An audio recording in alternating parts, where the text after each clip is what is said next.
Hey guys, welcome back to another video, and today I'm going to do an updated perfume collection. So mid-year 2024 perfume update. Just want to share with you, I have about 15 fragrances and let's just jump right into it. So first off, we have Gypsy Water, of course. If you watch my channel, you know that this is my favorite go-to, sort of favorite everyday scent. Absolutely love it. Yep, it smells good. This is the 3.3, which I was a little bit leery of buying the larger one, but you know, it was more cost effective, but I'm kind of worried about getting through it, but there it is. I will have enough for a while. Next to that, we have a miniature number 5 Chanel, the Parfum, and just a dab will do you on this. So I will have this for a while as well. The bottle is very, very adorable. And then another favorite of mine for every day is Artemisia by Penhaligon. Love it. Next up, we have number 5 Aloe Chanel, and this one I've had for a couple years. I liked it more actually when I first got it, and I'm sort of something about it. I'm not loving it as much anymore, and I've actually thought about selling it, but I think I'll just keep it and maybe just use it when I moved to use it. So behind that, we have also an OG Coco Mademoiselle.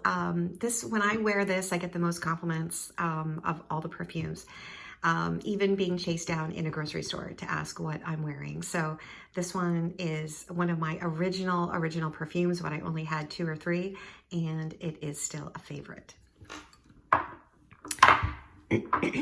This one is Violette FR. It's Avec Amour.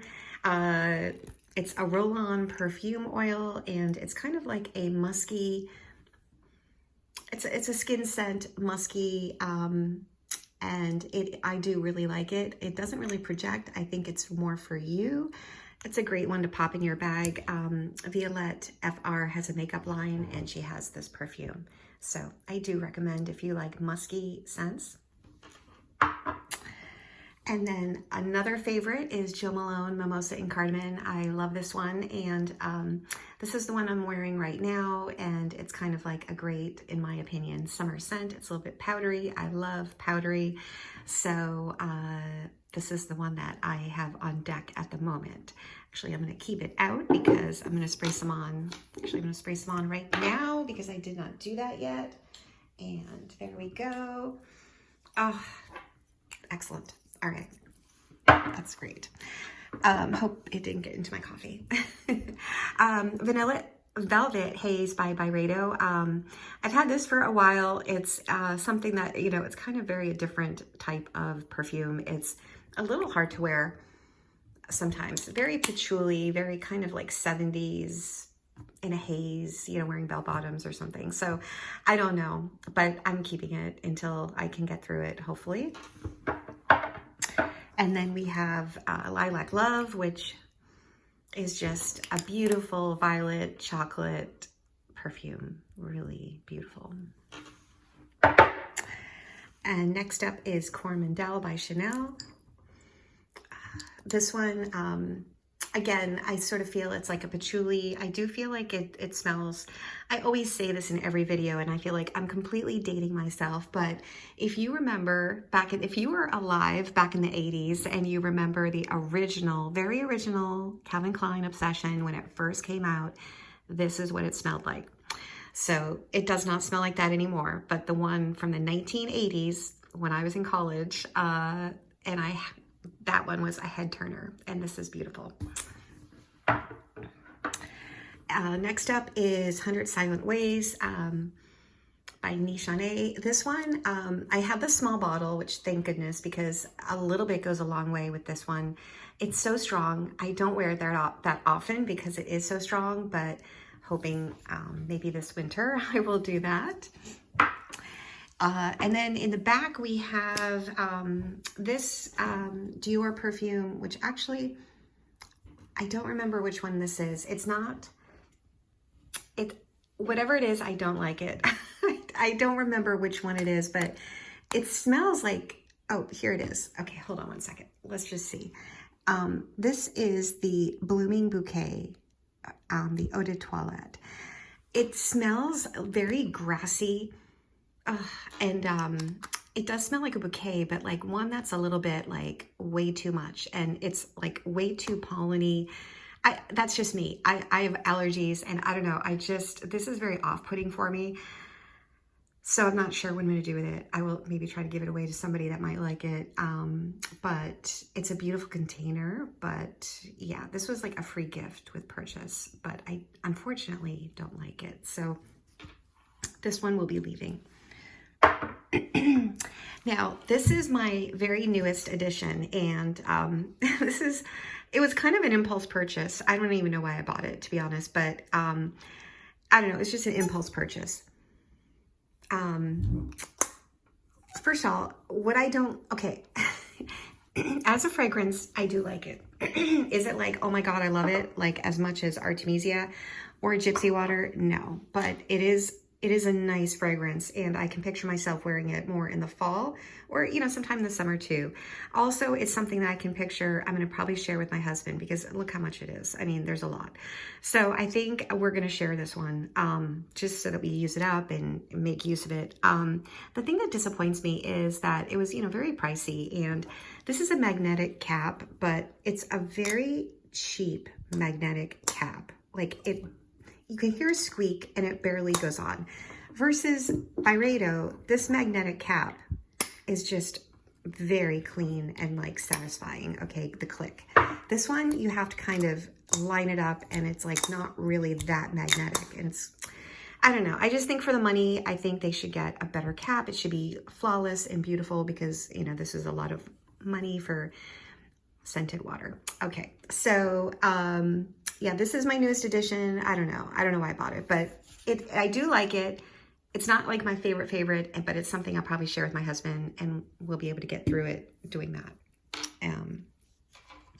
All right, that is that. And then getting to the end here, we have Jo Malone Rosewater and Vanilla. This is one of the special editions, and it is nice. It does smell like a little bit like, you know, in a church, like what I think about the water, holy water, scented holy water in a church, although it's a lot more potent. I do like it. I think it's just, you have to be in the mood for it. So I haven't used that much of it, as you see. Okay, and then last is this one, which is La Vanilla, the Pure Vanilla. And this is just, as you can see, I've used a lot of it because it's just an easy, like everyday, you know, grab and go, just vanilla fragrance. So I do recommend, if you want like a very kind of base layer vanilla to even layer other perfumes, I think this is a good pick. So I do recommend Pure Vanilla. It's reasonable price, and it also is, I believe, a clean fragrance. And yeah, it is a nice layering one, as well as just having a light vanilla scent. And that is that. So that rounds up, I think, what I have, about 15 fragrances. If you've watched my other videos, you know, I have been, you know, trying to kind of wind down on perfume and just curate the collection. And as you see, I don't have, like, I wanted under 10, and I still don't have under 10. So I'm not doing a great job of like getting rid of things, but I don't also want to just sell or get rid of stuff just to do it. Like I do, it's just a waste of money, and I don't want to do that. So I have been hanging on to some fragrances that I've kind of outgrown, but I think sometimes you go back to things. One thing I've learned about stuff, you know, getting rid of so much stuff, is that sometimes you're like, oh, I wish I had that, you know, and actually that's what makes people repurchase things a lot. So I want to be more careful and just keep it, and I would like it next year, or I might like it in a couple months. So that's the scoop. And when I do these videos, I always think it's fun just to kind of pick out my OGs and the ones that are going to be in my forever collections, and then the ones left over are the ones that I'm just going to let run out and not repurchase. So let's just do that quickly because I just feel it's satisfying for me. I don't know why. So definitely Gypsy Water is in my OG collection. Artemisia is in my OG collection. Coco Mademoiselle is definitely in my OG collection. Also Coromandel, although I don't wear it a lot, it is, it's OG. Whoops, it's OG for me. I don't want to, what if that cracked and splashed all over everything? That would be a disaster.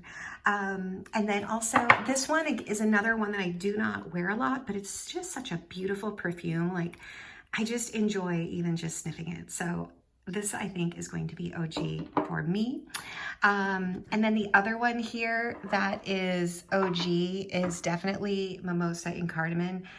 Like, if I could only have one perfume like the rest of my life, honestly, I might pick this one. Like, because that powdery scent just gets me. So that is that one. And then yes, all these can just, they will not be repurchased. I will just use them up, and then that will be that. Even the Love Vanilla, I'm kind of just over it already. I mean, it's a great one. I do recommend it and I do like it. I just don't feel like I have a need for it at this point. So I'm just going to let that go, you know, once it's all run out. And then these are my OGs. So we have 1, 2, 3, 4, 5, 6. And then I'm going to tell you the only things that I would add to this 6 on my wish list for perfume is 2. One is Diptyque Eau Dwell. I have had, excuse me for clearing my throat. I did have that in the past and I love it, and I will repurchase that. So Eau Dwell is one of them. And then the second one is I do want the Coco Mademoiselle, the Privé. So it's the one that's like the nighttime, very soft scent that you spray at night. That one, you know, it doesn't last long. It's just for sort of nighttime, you know, unwinding, whatever. But I do like it because it is really beautiful when you go to sleep. And I don't want to spray like this, which is more potent, and I don't want to kind of waste this by spraying it at night. So I would like the Coco Mademoiselle Privé, because it is a really beautiful one. It's very soft scent. So that would bring me to 8. And I think with those 8, Eau Dwell and the Privé, I'm complete. And there you go. I mean, I'm just complete. The only other thing that I'm going to change going forward is I'm going to get like the smaller bottles. So I would get the smaller bottle of this, obviously the smaller bottle of this, just so that I don't feel like they're sitting there forever until I use them up. I kind of like having the smaller bottles to go through them quickly. And that's it. So yeah. All right. Well, that's 2024 in May, almost June. And that's where I'm at. I hope all your collections are going well. And I'd be interested to hear if you are downsizing or back to collecting or back to low buy, high buy, whatever it is that you're doing. So talk to me in the comments below, and I will see all you guys later. Bye-bye.